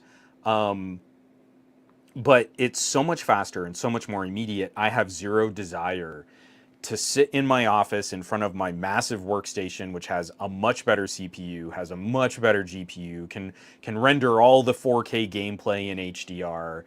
I want this because I can pick it up and I can immediately jump in and I can take it with me to other parts of the house where I'm not in my workspace, or Hmm. I'm not getting distracted by work emails, or I'm not looking at all the clutter on my desk. I mean, gaming in bed, so silly, but it works so great. And Nintendo Switch owners know this joy. And now I am experiencing this joy with a Steam library that I've been keeping for For you. years, Yep. for Yep. generations of gaming peripherals. And that's the thing about it that I really appreciate what we're getting here is it's the desktop experience, actual desktop experience, not made for PC but converted or adapted Oh over yeah, into a like an Android or on the architecture for me is amazing, and what it's Horizon's it's done it's here. so it's so simple, it's so silly, but when you boot this up into desktop mode, it's KDE, it's a Linux build, and Yeah, then yeah. you go and you plug in another monitor. It doesn't mirror the monitor, it just extends your desktop. So now you've Yep. got dual display in your desktop mode, which is something that like Moto Ready for can't do Yeah. yet. No, it Um, doesn't really. Yeah, it's it really doesn't meant really for work. mirroring. Yeah, no, exactly. But it's KDE because you're running Linux in there, so this is really more. Yes. But The if the you're interface if is you're like in a. gaming mode, Mhm. see, and again, I think this is brilliant. We talk about like accessible consumer electronics, Mhm. making these things easier to use, and we have a certain expectation on what's going on. If someone's not really into tinkering, I doubt they're gonna futz around much with a Linux environment on a portable. It's not Mhm. easy to use unless you also want to like hook up a keyboard and mouse. You're using the little track pads. They're great, not Mhm. the best way to control a No, real yeah, like not for desktop Linux experience. windowed Yeah. environment. But you plug in the other monitor, and in Linux, it extends the display to your other display. It Mhm. extends your desktop to your other display. In gaming mode, well, that's a different expectation. In console mode, you plug in another display, it immediately reformats to the dimensions of that display, and it just Which it shuts should, off the the main built-in display, screen. and then you have it And as you're a like, giant controller. and you're not running as much heat on the Steam Deck because the screen is disabled. That makes Definitely. more sense. I I think like it. someone who's looking at gaming isn't going to want their Steam Deck running hotter, mirroring the display to Driving, another exactly. screen. Okay. That is the right choice. So again, every single little consideration, every single time I think, well, this is a really ultra nerdy thing that I bet you those Valve engineers have chosen something. Oh no, it did exactly what I think it should do. It did the thing the way I think it should have done the thing. The audio, same. I talk about this in the video I shot, but like, let's say the headphone jack isn't really getting it done for you. Mhm. It supports the THX Onyx. It knows what to do with it. You pop in a USB dongle DAC and you're like, wow, yeah, that worked exactly the way that I think it should have. I like You that. know, that's Yeah, yeah. so much smarter than like how Xbox handles USB audio peripherals. Brilliant, Well, there just brilliant. with Xbox, you're dealing more with certification and things that are I don't pre-purposely care. made. It's a Not, computer. You shouldn't have certifications I for know, no, no, USB no, no. audio I products. know. It should recognize It, this is a thing that makes USB sound. And it it's drives more me about crazy it's more that about money. Yeah, Xboxes, that Microsoft, yeah. I know. it doesn't build the Xbox to understand that. So It's a weird. Yeah. but I mean, like, there genuinely hasn't been like a downside. Like, I haven't found that thing like, oh, I was hoping it was gonna do that. I mean, even in my emulator, I'm like, oh, I mean, like, it's got the save states. Okay, it's doing like Super Nintendo emulation, which is totally cake. That's really easy. Oh, Yeah. I can jump into this. It's showing up in my Steam library. You know, it's showing like, you know, hey, some gadget guy has been playing Blaster Master from the NES. I mean, like, everything still ties together. It's not like they cordoned off non-Steam apps in a way that the rest of the gaming OS can't see. So Mhm. everything is still contributing to a gaming first experience, even when it's not a Steam title in that same way. So I'm just consistently, I mean, consistently impressed, but then like appreciative of the level of thought that's Mhm. gone into making this, and it still totally feels like a really, really, really, really well polished, well engineered, well executed first generation product. And now that Steam, and now that Valve, I should say, has been making some noise with Steam Deck, I'm going to be critically disappointed if we don't see some other traditional gaming players not release their own flavors of this. Yeah. Like, if by 2024 we don't hear about an Asus portable like this, an ROG, that's going to make me so sad. This proof of concept is so well done. We better see an Alienware, like Hmm. an Omen. You know, all of these other brands that exist to kind of fulfill a higher end computing experience. I feel now this is the starting point. Steam Deck like is the most visible sort of conversation on this, that a major company who's backed up by a library of games is making some hardware to go and do this. I know we've had other boutique PC Hmm. solutions that resemble this. Was it like the I can never pronounce the name of the company. It's like Arya or Ira, or it's Arya or something. But the Neo is a concept that's very similar to this. Okay. We've had smaller players build more expensive portables with like little Intel chipsets. Totally Yeah. get Yeah. it. But now that Valve has said, "Hey, we're doing this," and it's as good as it is, it would be such a failure of this market to not have competitors jump in and take this idea in And other push it. directions, Exactly. and What? push What? it and drive it higher. Like, make a That's the more biggest thing. expensive version that has even beefier internals. Do it. Do it. I mean, there's someone out there that would love this Steam Deck build, but they just absolutely can't suffer a 60 hertz display and they need their 120 hertz. Great. Please, someone make a solution for that gamer who really wants the twitchiest possible gameplay. Like, there's now so many other areas that we can take this concept and we can grow and we can compete, Hmm. and we can make PC gaming exciting in a way that I feel like just the conversation on specs and horsepower, on insane frame rates, or on ray tracing, Yeah. I think we've gotten a little stagnant on how many more pixels can we drive and how many more frames can we refresh.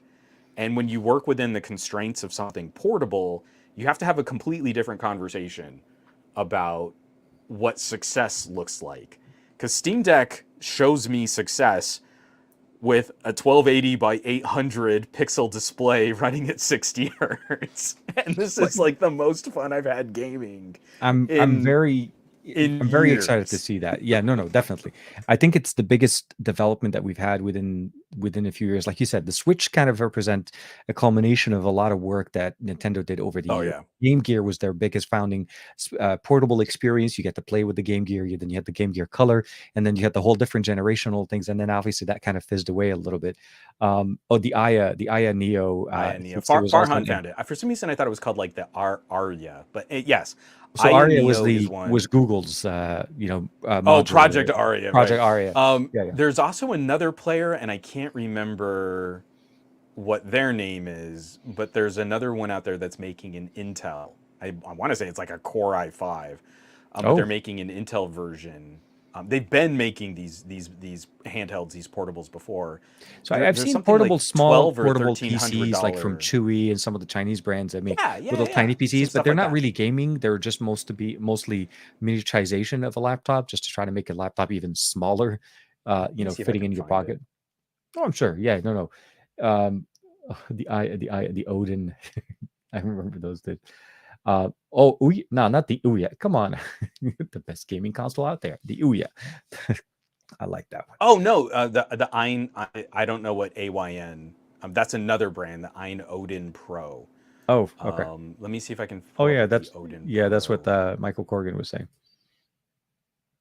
Um, no, that's a Dimensity chipset. That's not the one I think it is. There's another. The Ein looks even more like a Sega Game Gear. Um, God, I'm so old, The spaceship looking design. Yeah, looks like it's about to right? fly. Dude, I miss the game. Um, Yeah. is it? Oh, maybe the One X player.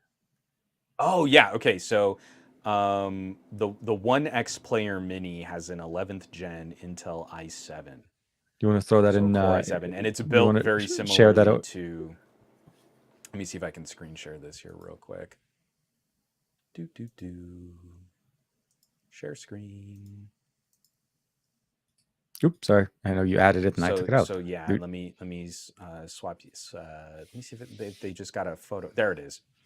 Oh So wow. very similar. It's in More fact like a yeah, like hey, have you been it's a little checking bit out smaller for not having the track pads underneath your why? analog.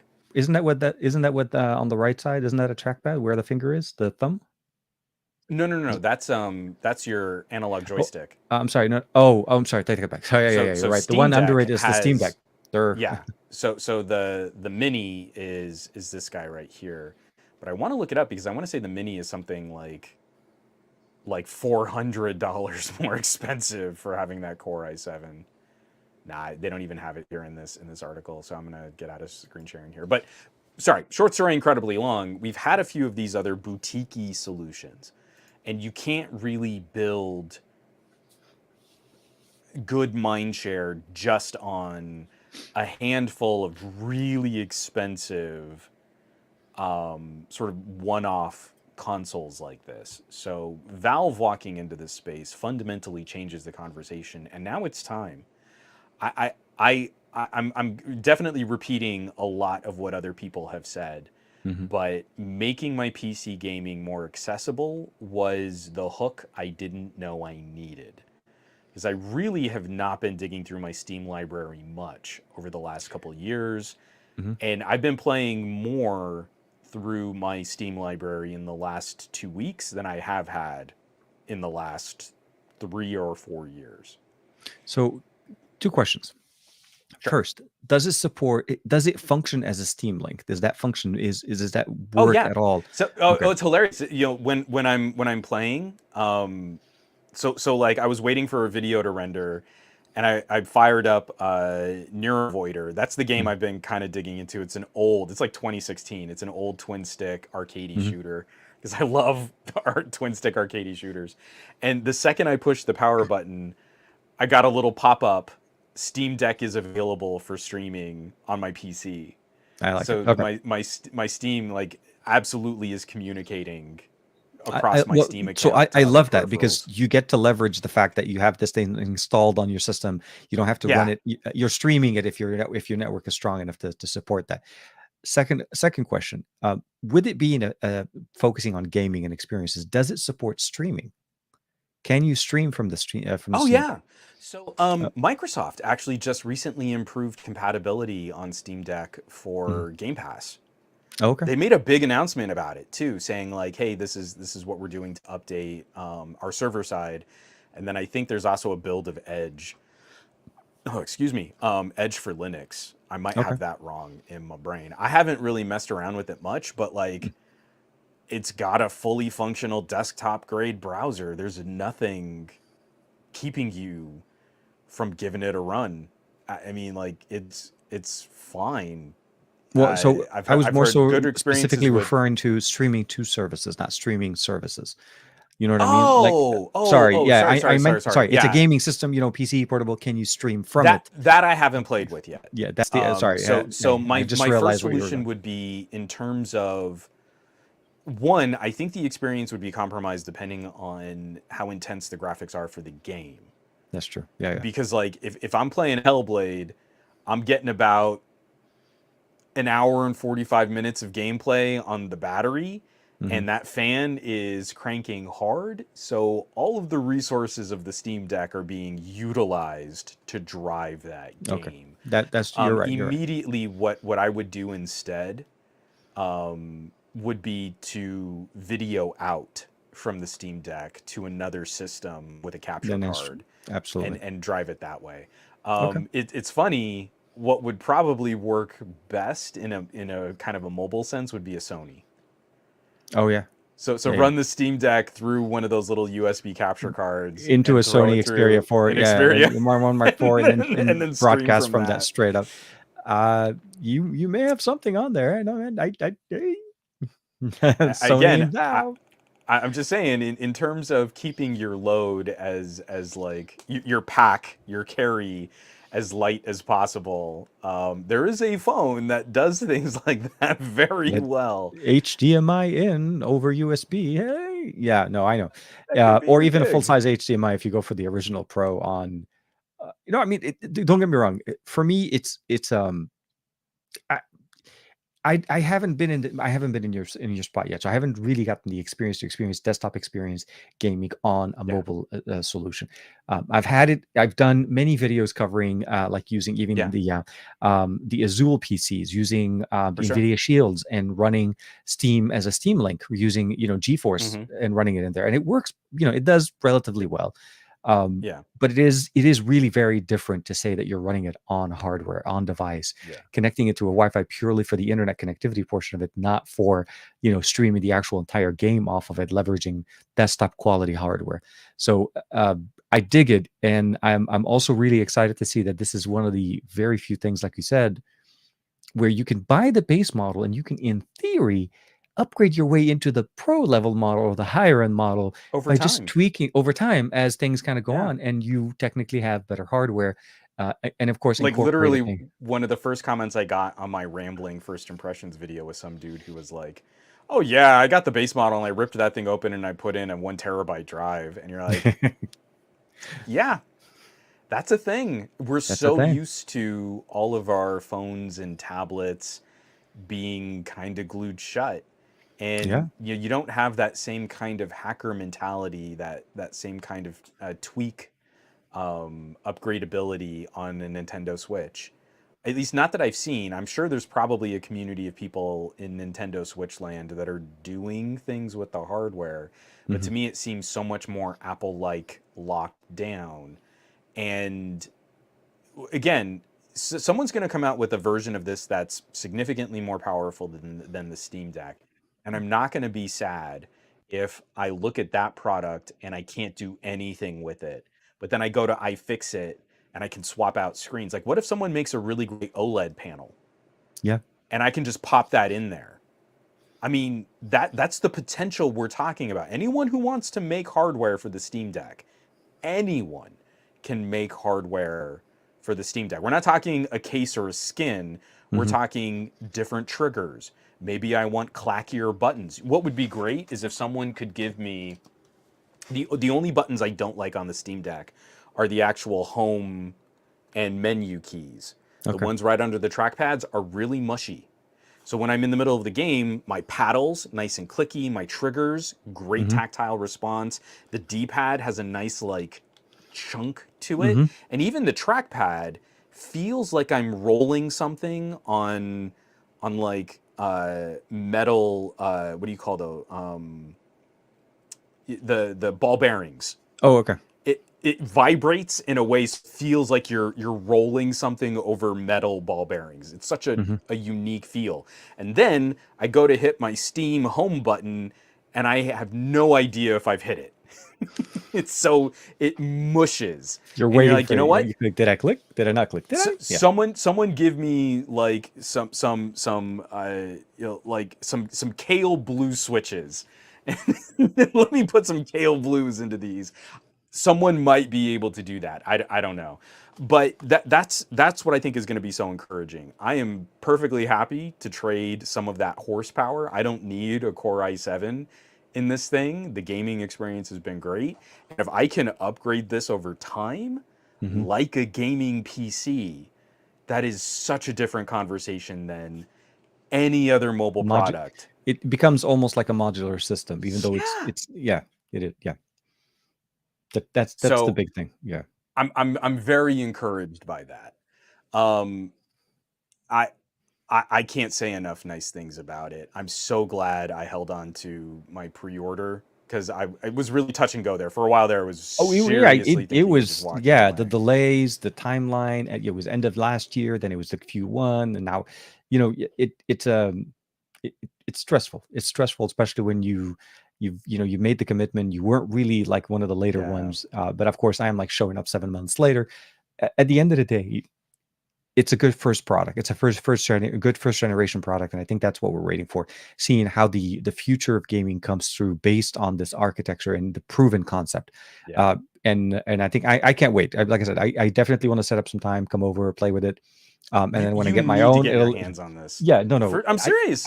I really debated going on Swappa to try to pick it up, but the 16, the entry level, the eMMC one is selling for 1,000 on reselling right now, and I'm like, Yeah. yeah. I got my And you buddy know who has what? it. I can go play there I first. and right now, I mean, maybe my mood will change on this like in a year, but right now, I don't know that you could reasonably pay me enough to give it up. Give it. Oh yeah. I have No, no. been so starved for that PC gaming You experience, and I've been waited for it for relying on so my long. phones for so long. This is just I'm getting I mean like I'm get hey it's like hey guys, did you know that this game from 2018 was so good? You know, like I'm turning into that guy, and it's gross, and I You're, love it. you're gonna be the hipster of gaming. I'm like, yeah. Remember back in 2018 when games were cool? Yeah. Right? No, I'm with you. Two That Steam one decks. poor guy who finds like an old TV show, and you're like, "Hey guys, have you guys ever watched Frasier? Oh my gosh, this show's so great." Um, Absolutely. the last thing, just kind of digging because there were a couple comments kind of moving back and forth, Yeah. and you know, Yeah. like Aditya was talking about it being basically like it is a PC. Hmm. It's a 4 core 8 thread decently spec'd GPU PC, and I would say that it trades blows well against something in the ballpark between a Core i3 and a Core i5 Nook. Hmm. I think it's CPU limited compared to a mini small form factor Intel PC, but we've got decent GPU guts to kind of make up for it. So I recently just reviewed that Core i5 Geekom. It was a Yeah. slightly Yeah. older Core i5, but the CPU on that Core i5 would probably outperform the Steam Deck, but the GPU on those Intel integrated graphics would certainly not play games anywhere near as well as what the Steam Deck can do. So it's not outside the realm. I don't think it's completely unreasonable to Hmm. think about Steam Deck being a little mini portable compute platform. Plug it into a monitor, hook it up to a keyboard and mouse. If you've got a dock or a hub, it responds to that kind of hardware really well. And you've Hmm. got yourself a full KDE environment where I can watch movies over VLC. I can fire up the Firefox web browser and stream or work on documents. And any Linux application that you want to install is gonna install. So I'm not advocating for it like I do phones and desktop modes, but Hmm. conceivably this could be a $500 or $600 Laptop PC. PC that you have in your, Yeah, yeah, that runs. So that's the nice thing about it. I think it's the gamer, the modders, the PC builders, I'm not gonna say wet dream, but as close as possible to feeding all those geeky needs out of a product that is this well built. And I think that's the reason why it appeals to us so much. It answers all the things that we typically, like you said, nothing's wrong with this, but this essentially is a sandwich. It's pre-sealed, nothing in there. You can't upgrade anything. Yeah. And that was one of the things I liked about the ToughBook 40 from Panasonic. This is also a return to modularity to a laptop where you can Mm-hmm. switch out components, down to the SSD, to the optical drive, to the batteries. You can run dual batteries. You can run a card reader. I mean, obviously, it's business centric. It's not intended for consumers in general. But at the end of the day, when you see something like that and that it does exist, it just excites you. And the fact that it can, you could drop it at 4 feet, 5 feet to the ground and pick it up and just dust it off and Sure. keep on working, because that's what it does. And I think Steam is doing that. Valve is doing a very decent job here. And since you've had it, how have you received any updates, or has there been some updates that kick in? Or Two minor, just sort of like bug fix and okay, patch updates. I've kind of landed in a really sweet spot where right before I got it, hmm, there were some more significant, like, nice, adding the lock screen, major changes to the UI, hmm, and something. I think there was another issue with something about how you would complete purchases. Like, I got in at like the Steam Deck running its smoothest nice. so far. So you I just you might, skipped over the beta testing part. Well, no, yeah, yeah, yeah. but I might switch over. Apparently, you get better and finer controls over things like uh, how you cap the screen refresh. Hmm, So, like, let's say you want to extend the battery life a little bit, and you're playing games that really can max out 60 hertz, but you don't really need them to. hmm. Is one of the beta update channels gives you finer control over uh, your refresh. So I I like that. might start pushing into some of the beta software just to play with some of that. Look at that. A week ago, you said, I don't want to mess with this thing.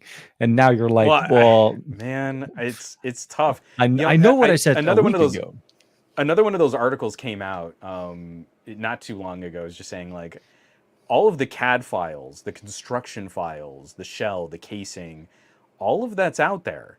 So there's nothing stopping third-party companies from, like, making entirely new housings. Not just, hey, you can get a Slick Wraps skin to put tiger print on your Steam Deck. Like, what if you fundamentally changed the shell of the Steam Deck to do something else, or you used a different type of polycarb for, how a different color. Right now it's, you can get any color of Steam Deck you want as long as you want black. But I what if like you that. wanted it to be neon orange? Someone out there could print that shell for you, and that can be a business now. You could So, start your own. No, I think that's the beauty of it, though. That's the beauty of the flexibility. You get to customize and, geek out, set it up the way you want it. And I hope more people will start putting maybe things on Thingiverse, and we could start seeing some 3D printing going on, and kind of trying to get some nice little customized accessories or docks or something like that. That'll be really nice, because wouldn't be surprised if that's already something that exists out there. And I think, yeah, I mean, Michael, obviously, and Farhan and Oliver and the DT, everybody kind of agrees it's a really amazing device to exist, and the fact that it actually works, it gets better. And can't wait to see what 2023 has. I mean, don't get me wrong, I still want to get mine. I still want to get mine at the end of the year, yeah. but it's more about where we are going towards, and what maybe CES 2023 may be bringing us up as to some of the new technologies. Because I wouldn't be surprised if maybe that's where you see some of those competitors showing off I'm some really, hardware. Yeah. man, I'm really hoping, because I mean, like, we look at what amazing things have been done, like the hardware team on Oculus. It Yeah. doesn't take an extraordinary amount of horsepower to deliver a pretty good VR experience. Hmm. So let's say you started flirting with something just a bit beefier, and it would be more expensive. Yeah. But I mean, like Michael Corcoran is saying here in the chat, like, if you already have a nice business laptop, and it's maybe not the best at playing games, you can kind of play some things. $400 to start on a Steam Deck is not an outlandish purchase, and it's well under a lot of like the console prices. And Mhm. your Steam library is very easy to fill with inexpensive games that are awesome to play. And you can then also just grab all the free games from Epic and get those playing on the Steam Deck too. So it becomes a much more cost effective way to kind of line that up. But if someone wanted to make a more expensive Steam Deck with a little bit more horsepower, I mean, what is it? The Oculus is using a chipset that's akin to something like a Snapdragon 865. I mean, that's Yeah, the type of muscle you need to I drive think like an entry think level VR it's using experience. the first Snapdragon XR chipset. I Oh, think that's right. first I'm was sorry, not 865. It was the yeah yeah XR. yeah. It was a purposely built. But Yeah. but we're not talking outlandish horsepower. Like that's attainable. That is easily accessible compute power in the year of our geekiness 2022, Yeah let yeah. alone what we might be able to do in the next couple of years. So it to me this is just the beginning, and so then I juxtapose this, like, for as much as I'm gushing over the Steam Deck, Hmm. I still have been poking around on the Red Magic 7 Pro Yes. because it's So. kind of remarkable how good the Steam Deck is. The Hmm. Red Magic 7 Pro can genuinely do things that the Steam Deck can't touch. And so we're in an amazing power price performance race where a phone that costs about Yep. $150 more than my Steam Deck Hmm. can output 120 frames per second in games that kind of do make my Steam Decks throttle down a bit. Yeah, yeah. So I mean, like, we're just I'm so flush right now with good No, gaming I mean gear you can play and Undead good Horde hardware at and horsepower. 120 frames per second pretty consistently on a Red Magic. Where you're right. Yeah. Oh, but The Steam. but you know, in a game where that might matter more is something like Dead Cells. Yeah. When you hit the fluidity of at least 90 hertz on Dead Cells, that is such a precise roguelite platformer. Hmm. It kind of matters. Taking it down to 60, it's not unplayable, but it's not as nice as when you can drive There's a big yeah when 90 it's once hertz you've on a phone. when you've tasted the speed and the fluidity of the performance there and how well it's optimized for that, Good. and then you go Yeah. back like seriously playing. For me it's more like about we're playing Undead Horde at 120, going back and playing it at 60 is like, oh my god. It's nice, but I Uh, want 120. And it's the same with like Call of Duty games that you enjoy, and you can see the benefit of an Xperia or Sony that can drive the device up to 90 frames per second, smooth, just everything really nice. right. I get it, but you're right. The Steam Deck is not really built for that yet. That's probably the future where this is going, but where it is now, I think that's the exciting part. It's what it can And do now, and it does well. I mean, again, the more we hear from Valve, like what their strategy on this is, the fact that they seem to be kind of taking a bath on the Hmm. entry level Steam Decks, like I'd be very surprised if there was any profit built into those. I'm pretty confident they might even be taking a loss on That some of these Steam Decks, yeah. maybe even up to the 256. I feel like what we're gonna see is Valve stick to this build for a Hmm. while. Well, Like that works. they put out a VR headset and they haven't fundamentally changed index in the years that the index has been out. Yeah. So what I'm hoping is that we'll see a competitor that can also do things like, if you use an Intel chipset, that means you can support Thunderbolt, which means you could do eGPU for a dock. It's Mhm. something that's a tremendous challenge on a Nintendo.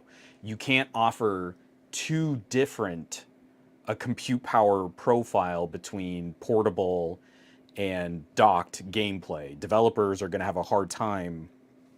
I mean, if we get a Nintendo Switch 2 that is significantly more powerful, it's going to leave Switch 1 owners out in the cold for newer Mhm. games. It's a very delicate balancing act that Nintendo has to perform here.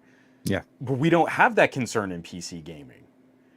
if we could get something that's roughly the performance of the Steam Deck when mobile, but it has Thunderbolt, so you can dock it with an eGPU at home and then kick on that 4K TV at a much higher resolution and higher refresh.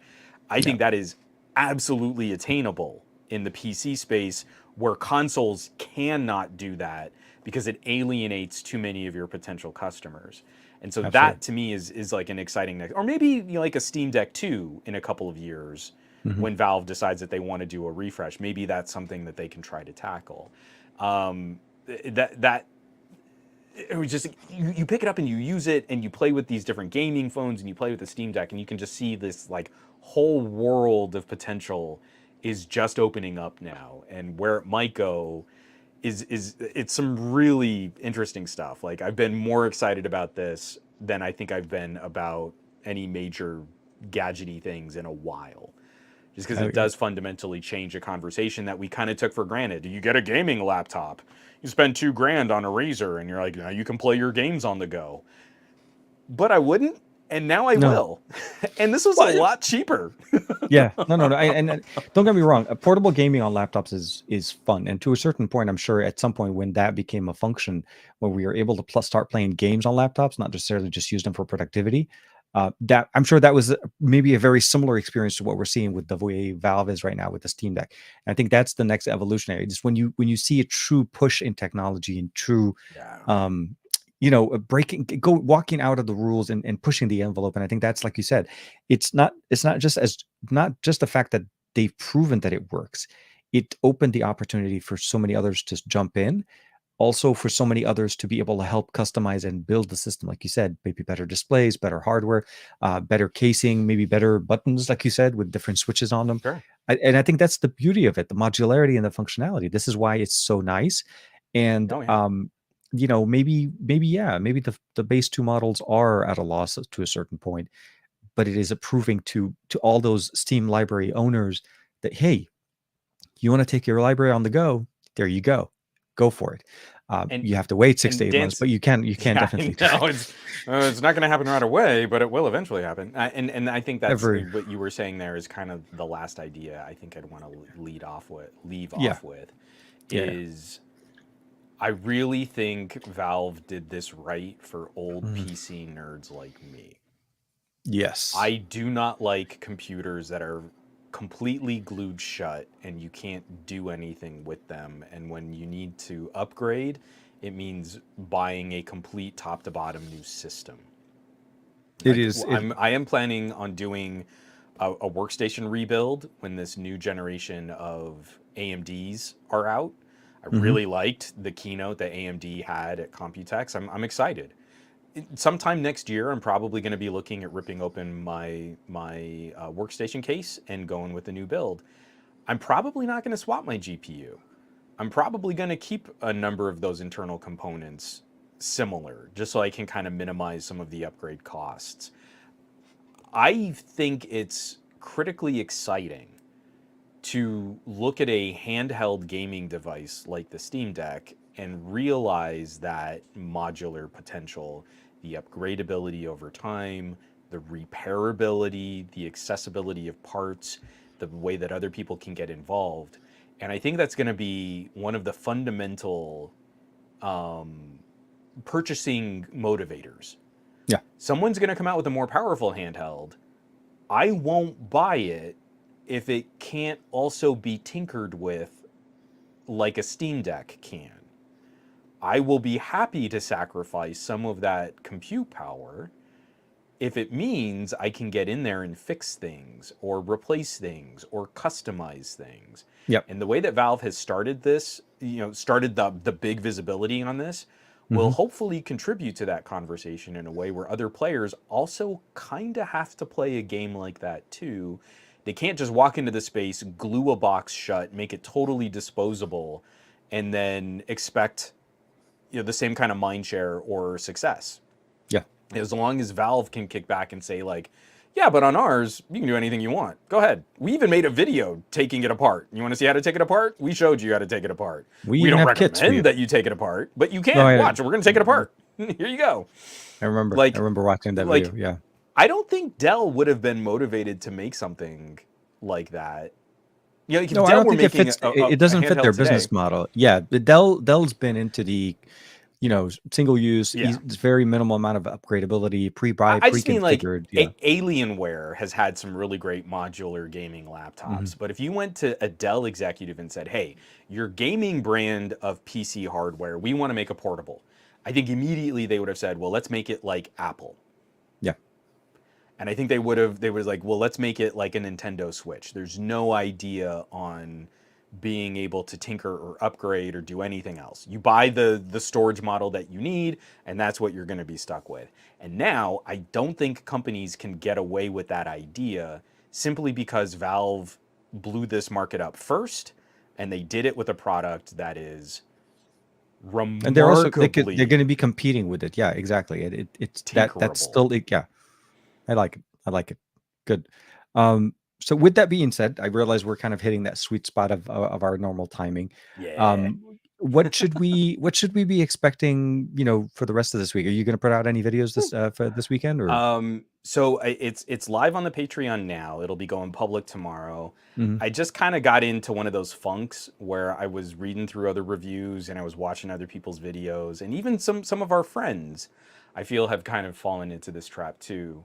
So I shot a quick editorial on the OnePlus 10 Pro, Mhm. just asking like, why is it that we expect the OnePlus to be special or magical or do crazy new things, and then we don't really ever test those things that the OnePlus can do that other phones can't. It's just like I was watching someone else's live stream and they were like, "Yeah, it's a great phone. It's got this great screen. The cameras are pretty good, I guess. You know, OnePlus, they always have mediocre cameras." And you're Oh my like, god. "Wow, you're really bad at photography if that's how you feel."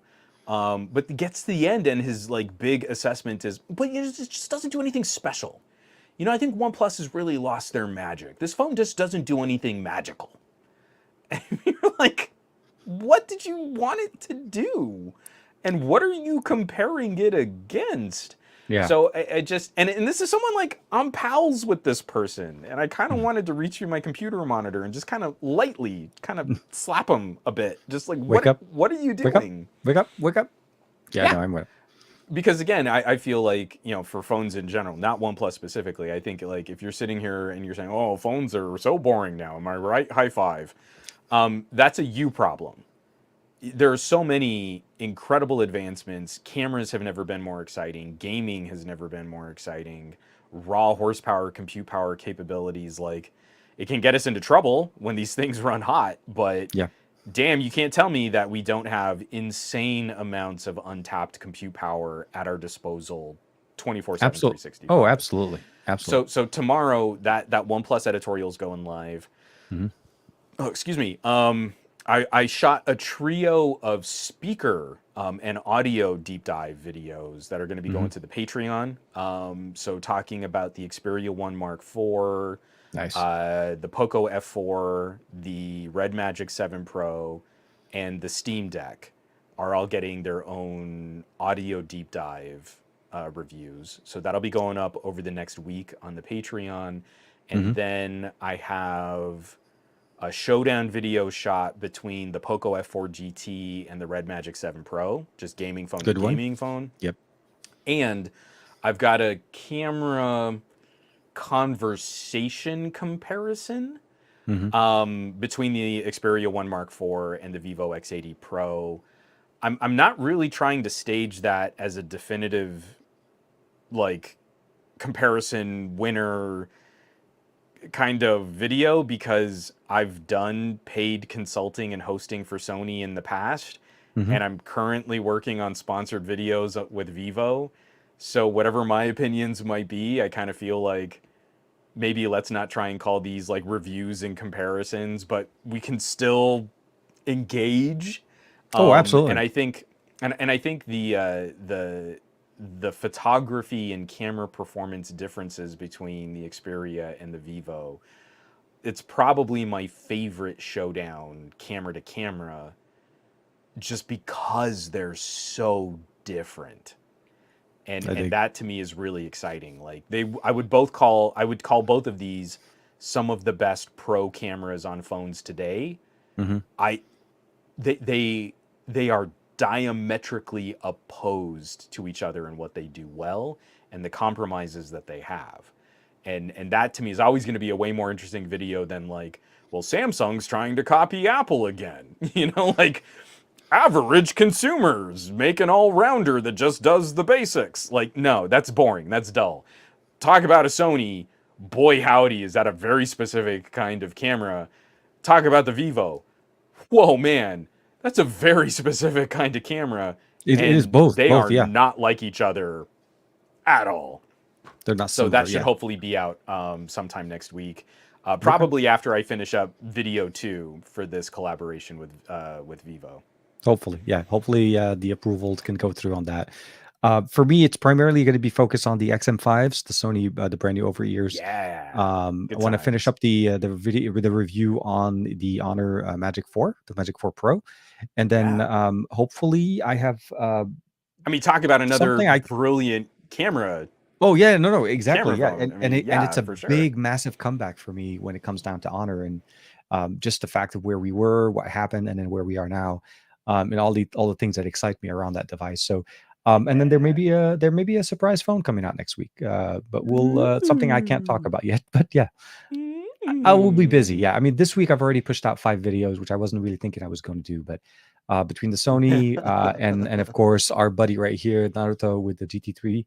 Um, it's been a busy week. It's been a busy week, and this obviously is a holiday weekend, so I'm going to try to finish all my stuff tomorrow, Yeah, and then maybe jamming. have the I think maybe probably the XM5 have that go out first, probably over the weekend, maybe Monday morning. So yeah, for sure, Yeah, I'm it'll really be curious to hear your busy. thoughts on that. I love my XM4s. So, Oh yeah, and it's a different. They've this is a departure, a slight small departure from the yeah. XM4s with design, carrying case, but also weight. They're super light, like really. I almost feel like they're not even on, which is crazy. And the microphones, they're so good. Like seriously. So yeah, a lot of exciting things around Sony, and then of course.